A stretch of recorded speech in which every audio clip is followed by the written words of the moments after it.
Moving different in 2022. Same God, different move. At the TabDC, our mission is to engage, equip, and empower communities to become explosive disciples.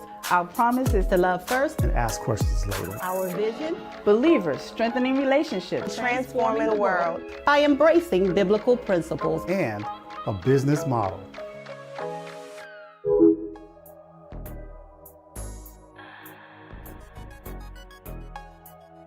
Welcome to the TabDC. You can connect with the TabDC on any of our social media platforms to stay connected with the TabDC. Here's what's coming up here at the Tab.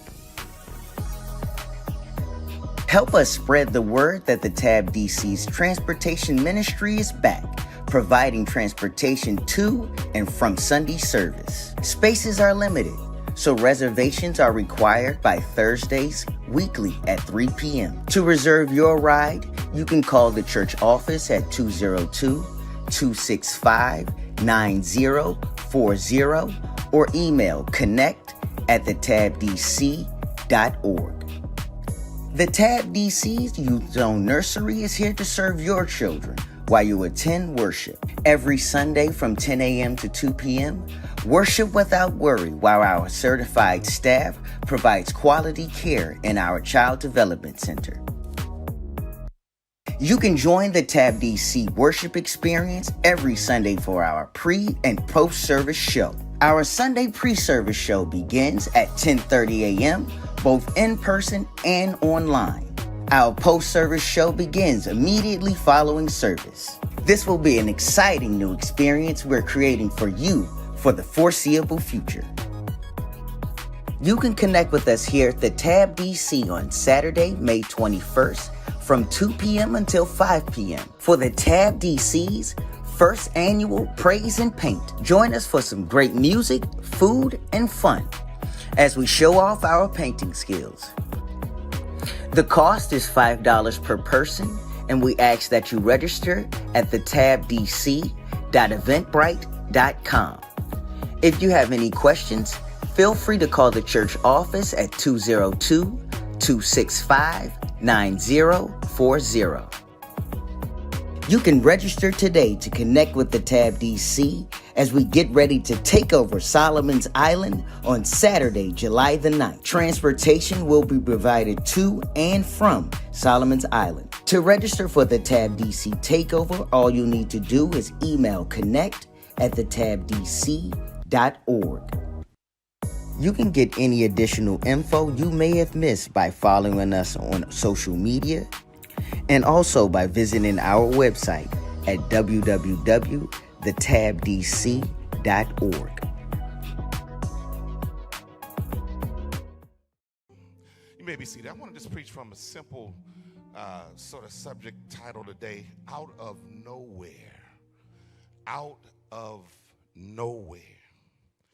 Out of nowhere.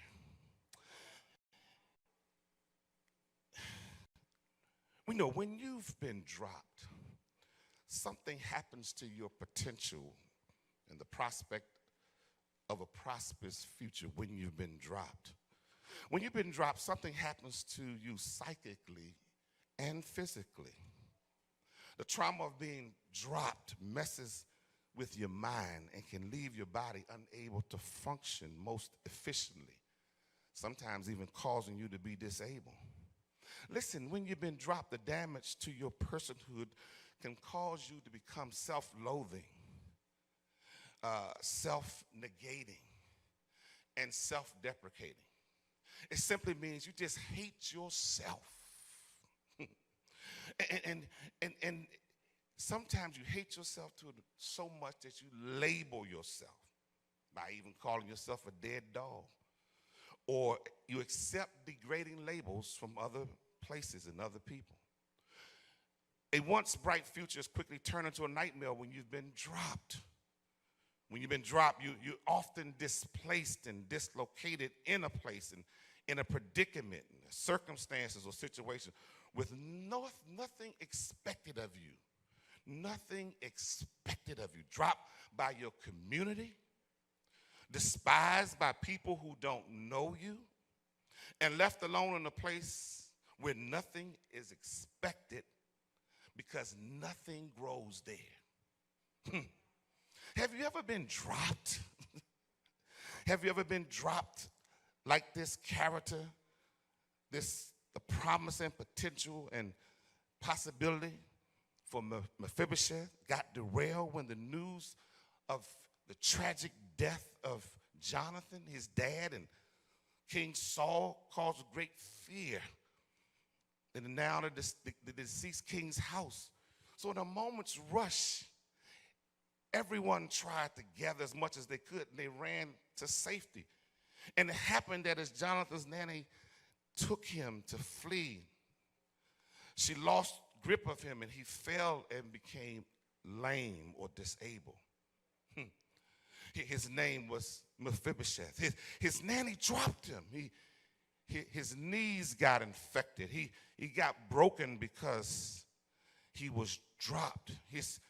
She didn't mean to drop him, but she dropped him. At that moment, that little boy's trust in her ability to care for him was shaken. She dropped him. At the tender age of 5, he was not strong enough to flee from the ancient world's pressures. He was dropped. He was dropped by the person to whom his life was entrusted to provide security and safety. In that split moment, his life was flipped upside down. Mephibosheth's life got shattered. His innocence was interrupted. The culture placed a limitation on his life. He lost his ability to walk. He lost his ability to play like the other children. And he was labeled as not normal like everyone else. He was dropped. Has anybody here ever been dropped? You know what I'm talking about.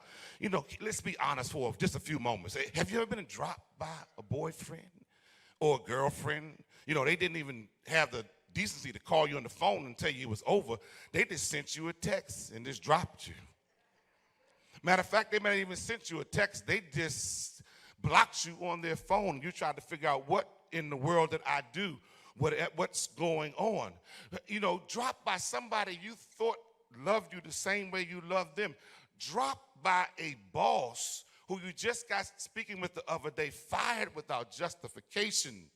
Dropped by the system that failed to protect you but preyed on your vulnerabilities. Dropped by racist policies that pretend to be just laws when they create disparities in health care, in the judicial system, in banking and real estate, through redlining and gentrification, new forms of redlining, and the maintenance of poverty in America. Has anybody ever been dropped? Am I the only person that's ever been dropped? You know, dropped by your own family. You know, when you don't always agree with what your family wants you to do, they'll drop you. You know, when they used to get money from you and you close the bank and tell them the bank is closed today, they'll drop you. They still haven't paid you from the last loan they came to get. They will what? They'll drop you. I know how painful it feels to be dropped because I'm a divorced pastor, a black pastor. I'm divorced. And a lot of my friends, they never called me to come back. They never talked to me about their issues with me being divorced. They just dropped me. And as if they got it all together, they got all kinds of stuff that's going on in their life, and as if God can't forgive me for being divorced. Any divorcees in the room today? God is a forgiving God. God is a loving God. But people will drop you for almost anything. If there's one thing I know, is this: being dropped has repercussions. It lowers one's self-esteem. It rids one of their sense of personhood and value. Being dropped may leave you scarred and broken. But I read an anonymous quote the other day that said, broken crayons still draw straight lines. It only depends on how you hold them. Let me say that again. Some of y'all missed that. Maybe y'all are still coming down V Street. But broken crayons still drop. still draw straight lines. It only depends on how you hold them. I want to talk to my good friend Pastor Hart today, because when I think about him, and I thought about this message, I had him on my mind because here is a guy who basically came out of nowhere. Matter of fact, I didn't know him. I knew little about his father, but when I heard his story, I said, wow, he just started preaching. There were others who were preaching before him. I'm pretty sure there were others that were in this church who perhaps thought that they would be next in line when Bishop Hart was making his transition, or maybe before he even got to the point of transitioning. But somehow here comes this Kevin guy who said he was homeless in his own backyard. Here comes this Kevin guy who nobody probably thought would ever, I'm pretty sure he never thought he'd be a preacher, let alone be a pastor, standing up, leading people and preaching and teaching. I'm pretty sure he never thought about, out of nowhere, here comes this Kevin T. Hart. Don't get it confused. He is the real Hart. Out of nowhere, he gets called to be the pastor of the Tab. That's a tremendous story. I can't tell his story like he tells it, but I thought about him. Out of nowhere, here he comes, Kevin T. Hart, with all of his enthusiasm and all of his charisma, with all of his anointing. And he may be unorthodox to some, because he'll often tell us, y'all, I don't know all this church stuff, but but what I can see, he don't need to know church stuff. You need to know God's stuff. I got one thing I want to drop on you today, because when I thought about this, I said, I really want to say something to you, my brother, because this is your 11th anniversary. This is a powerful moment in your life. To be anywhere for 11 years, that's amazing. Particularly in our times where pastors are quitting, are leaving the ministry. Some of them, unfortunately, are committing suicide. Man, you are doing a great job. Listen, out of nowhere, I want to drop this one line on you. Your past does not always predict your future. Say that with me. Your past does not always predict your future. Now, one more time. Come on. Your past does not always predict your future. Now, some of y'all believe that and some of y'all don't. See, your past can inspire you, or it can allow you to haunt you while assaulting your aspirations for a fruitful future. So some of the things that you have done or experienced in the past cause you to feel a sense of shame or guilt. You wanted to hide under the biggest rock you can find, or sometimes the shame will push you out into depression because you have been disillusioned and dismayed and left despondent because of some event or action in your life. The last thing I wanted to do was to bring shame to my father's house. I would almost do anything, particularly as a younger kid. It's like, don't tell my daddy. Don't tell me. Not because he would give me a good whipping.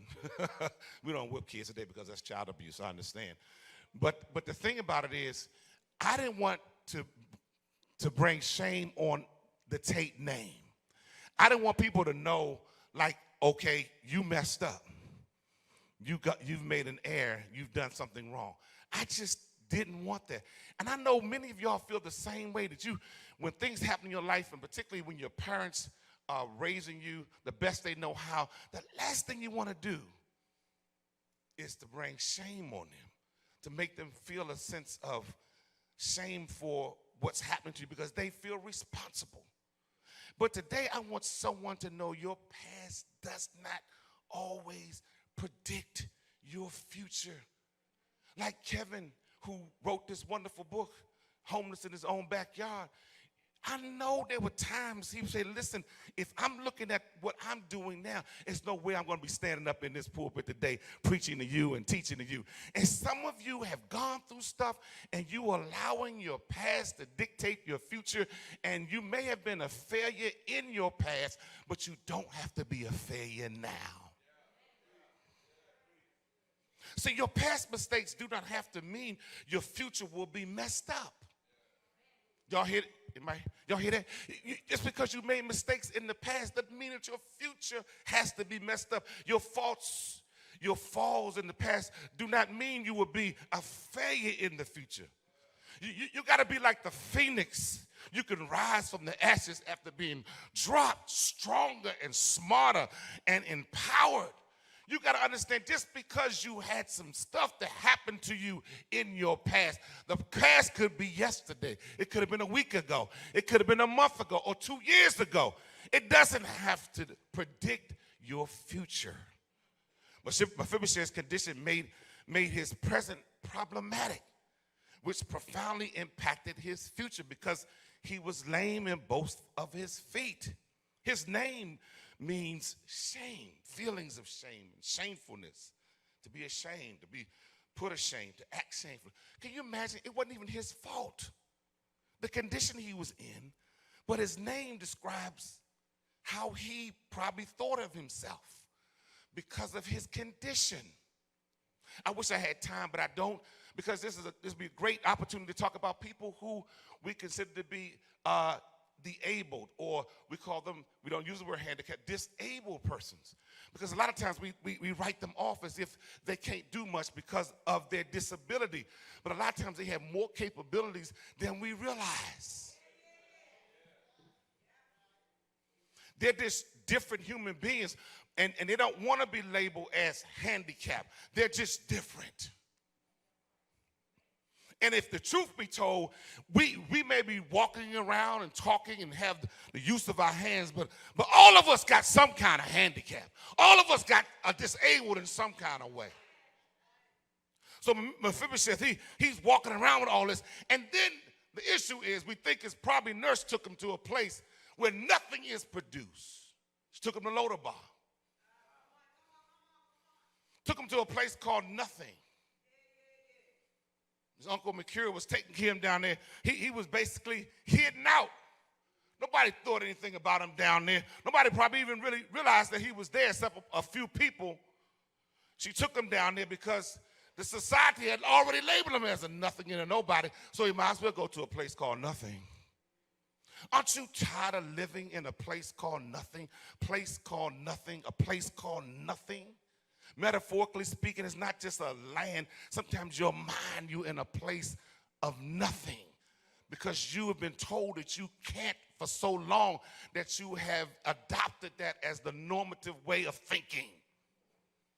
So you think that you're nothing because people have been telling you nothing, and you've been rehearsing nothing. You've been getting up in the morning and saying nothing. You've been moving around and saying nothing, and you've been hanging around nothing kind of people. So then you think what? That being nothing is normal.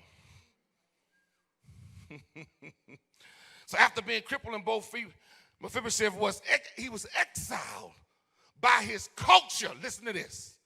Not by God.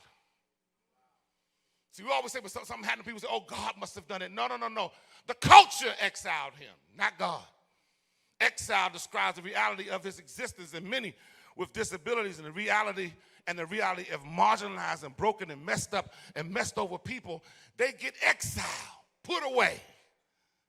John D. Barber said exile is a way of dwelling in a place with constant awareness that this is not your home. This is not where you belong. Exile involved an orientation being pointed toward a distant place and time, and it's disorientation. My God, you ever been exiled? When I went to school in Texas, my first year, 1979 to 78, I went to a school called South Plains Junior College. I was trying to play basketball. I thought I was good, but I really wasn't that good. But I thought in my mind I was good. I was from D.C., a long ways from home. My daddy told me to be careful. My daddy drove all my other siblings to college, my 3 sisters and my 1 brother, but he put me on an airplane. I guess he wasn't driving that far to Texas, Pastor Kevin. So I get down there, I'm passing cotton fields for the first time, looking at cotton fields. And boy, when I got to that school, even though they had a natatorium, I didn't know what that word meant when I first got there. This is an indoor swimming pool, that's what it is. And we played in a dome. We had air-conditioned dormitories. But I felt like I was in exile. You know why? Because I was a long ways from home. I was a long ways from my mother's German chocolate cakes. I was a long ways from her fried chicken on Sunday afternoons and her collard greens and sweet potato pies. I was a long ways from home. I felt like I was in exile because that place was not my home. But Mephibosheth, even though he was in exile, but seemingly out of nowhere, you know what? Like him, you can be discovered. You can be called like Kevin. You could be anointed, plucked up, pointed out, acknowledged, honored, taken in, rescued, liberated, redeemed, saved from danger, lifted out of harm's way, or brought up out of the D League and picked for an acting role. Like Chadwick Boseman. I always wondered, where in the world did he come from? Where did he come from? He only really started really getting light at age 35 because he turned parts down. He said he wouldn't play parts that demeaned his people. He said, I'm a Howard University graduate, and I've learned some stuff from Howard, and I'm not going to play roles that demean my people. Because when he played Jackie Robinson, I said, the movie 42, if you haven't seen it, you need to see it. I said, who in the world is him? Who is that man? Then he played Martin King and other people. But he was a guy, he did amazing things. He came out of nowhere. The amazing thing is that your past and my past would often disqualify us in most situations, just like Mephibosheth. It would disqualify, but your past in most cases would sometimes be a predictor of your future, but it doesn't have to be. Just like Mephibosheth, who was living in a place called Know Nothing. Somebody could call your name. And let me say this to you, as you're thinking about this, as you're thinking about out of nowhere, think about where you are. Think about the place that you're in where people you think that won't recognize you, or you've never gotten a promotion like you deserve, or you never got the lift or the encouragement or the acknowledgement. Sometimes out of nowhere, God will send somebody to give you the right word for your life. Sometimes it'll come out of nowhere, and you've been toiling on this job, and you know you should have had a promotion, and then out of nowhere, you'll get a promotion and to get to a place that you know that you're necessarily not qualified for. See, the one thing I like about this story is that when I look at Mephibosheth, when David was trying to find were there any survivors from Saul, King Saul, and Jonathan, he was looking to find it.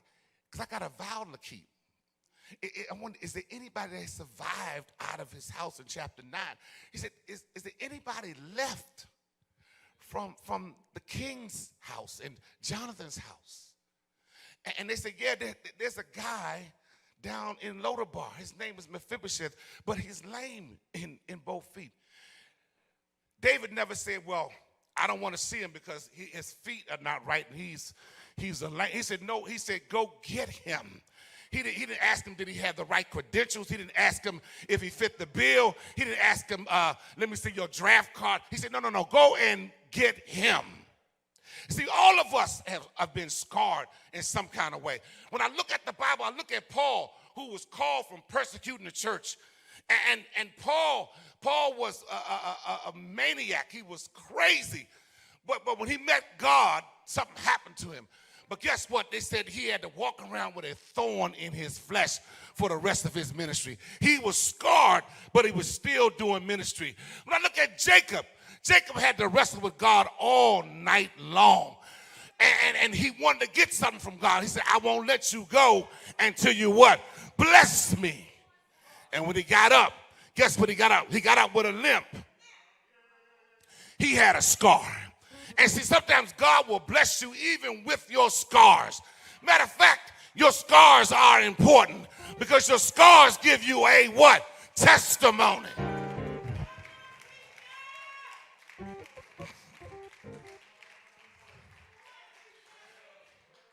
You ain't never done nothing in your life unless you've been scarred. You ain't never been anywhere unless you've been scarred. If you ain't never been hurt, you don't know what it means to love. If you've never been dropped, you don't know what it means to get up. If you've never been left and left out, you don't know what it means to be brought in and delivered. Anybody here ever been delivered? Anybody here been set free from something?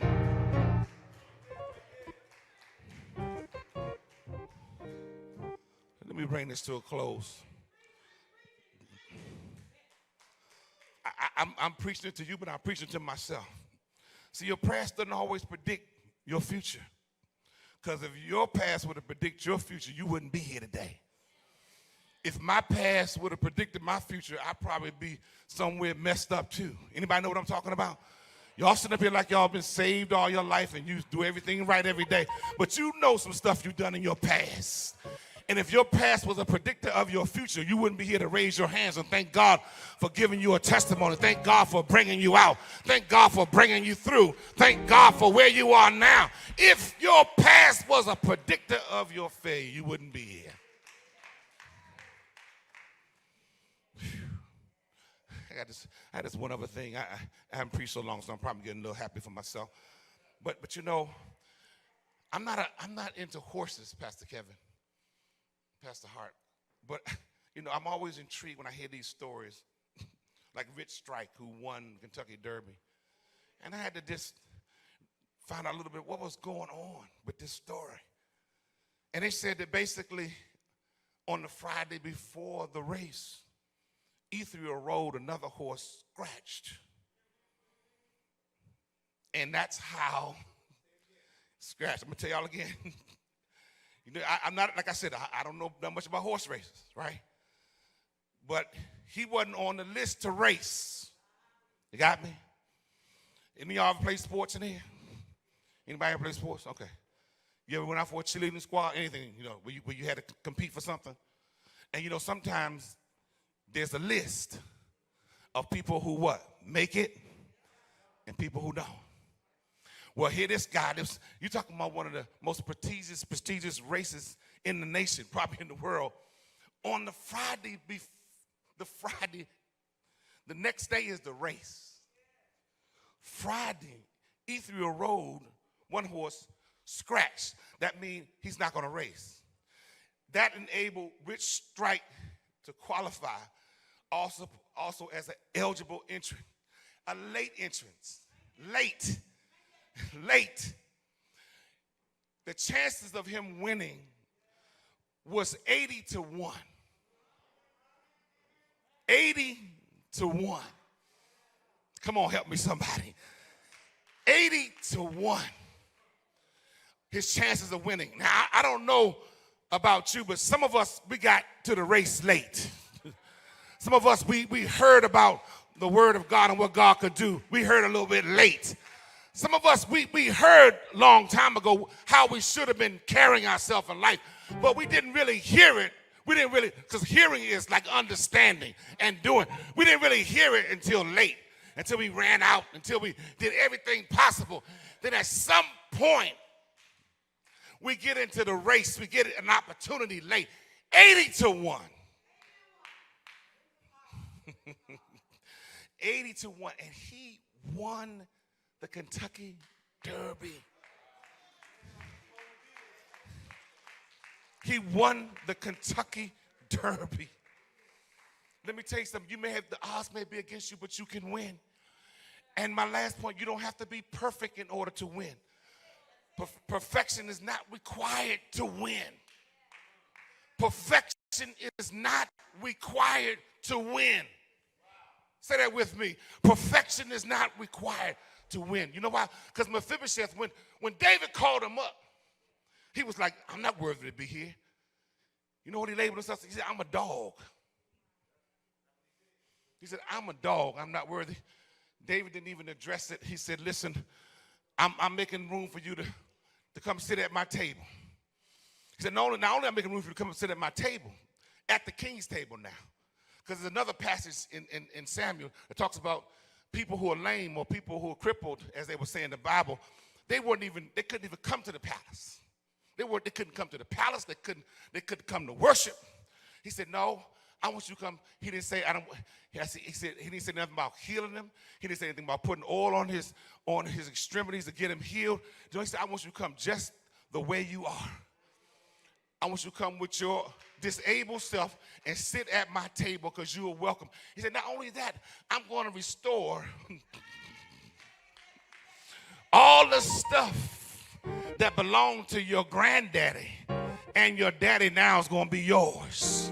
And he still couldn't believe it. He said, wow, this is happening to me. Out of nowhere, I'm not only not sitting at the king's table, but the king is about to restore all of the things from my inheritance. And then he said, I'm going to treat you like my own son. You're going to be at this table every day. See, when you're at the table of God, you're covered. All the things that are wrong with you, you're covered. All the things that are ugly, that you're covered. It doesn't matter where you came from or what you did. When he got to that table, he was at what? The king's table. I say this and I'm done. I'm out of here. Because scars are very interesting. See, scars, our scars, they can destroy us even after the physical wounds have been healed. And I learned this from my good friend Dr. Strange. Not the new movie, but the one little few years behind. I learned this from Dr. Strange. He said our scars can destroy us even after physical wounds have been healed. But if we survive them, they can transform us, Pastor Kevin. Come up here, man. Come up here. They can transform us. And they can give us power to endure and strength to fight on. I got more stuff, but I'm done. Man, let me tell you something. You're a survivor. You know that? And you don't let anybody ever tell you or tell you about your past, about what you can't do and what you can't accomplish and who in the hell you think you are. You tell them, I'm a child of God. I'm just like Mephibosheth. I still may have some scars, but I'm here. I still may have some stuff that I got to deal with, but I'm here. I still got some hurts, but I'm here, and I'm anointed. Tell your neighbor, I'm still here.